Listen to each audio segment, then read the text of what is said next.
Hello, this is Talamir and welcome to another repair video. In this video, we are looking at an iPhone 15. Now, the problem that it has is, well, very annoying because sometimes it just isn't fixable. It immediately goes into this screen, which is the recovery mode, and there's only a few ways that I know of to fix this. So let's switch over and take a look at what we can do. Now, for the first way, as you can clearly see here, we have a program that's called 3U Tools. Now, if the issue is a software bug, can remove it. Oh my, this is USB-C. It's iPhone 15 after all. Let's try that again. Here we are. Plugged it in, it's immediately noticed it. iDevice connected, recovery mode. I am going to immediately try exiting recovery mode. Did it work? As you can clearly see, it did not. I'm going to hit the button again. Nope, still not doing it. So there's another method, but before I try that one, what I'd like to do is get this case off, and I'm going to test the port. If there's any problems with the port itself, that may be related to the reason why it's not exiting recovery mode. It looks fine to me. The port doesn't have any particular issues from what I can see. One final test. I don't think I can use this. So usually I would also want to use the TriStar tester, but I need an adapter that's going to go from Lightning to the USB-C to get that to work. So I'm a little bit on the shoot for that one. But there is one other thing that I can test, which is to go to iTunes, and I can see whether or not it can go and remove this. So I'm going to plug this back into my computer.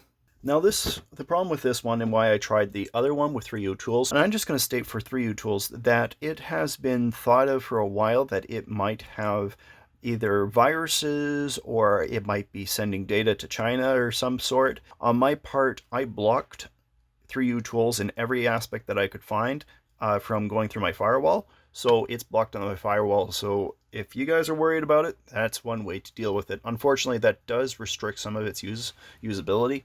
But if I'm just going to be using it for breaking phones out of recovery mode, that is a definite valid use. So here you can see I've plugged it in. It's asking if I want to update or restore. Now, what I have found works well with this is to first try doing an update.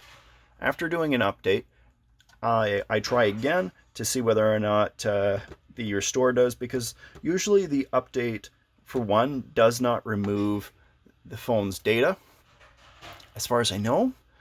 And sometimes that works. Sometimes that fixes the issue. And if it doesn't, then you do a full restore, update and restore, and that can clear the issue. And if that doesn't work, the last possible issue might be, not last, but most likely possibility is there's an issue with the charge port itself. Well, as you can see, it's still on the recovery screen, so the update did not work. I'm going to switch over to a restore, and let's see if that does the trick. Unfortunately, it's still saying this. Now, I don't have a way to test the port at this time. I'm going to try this again. I just plugging the phone back in. We're going to try this again. Full restore and update.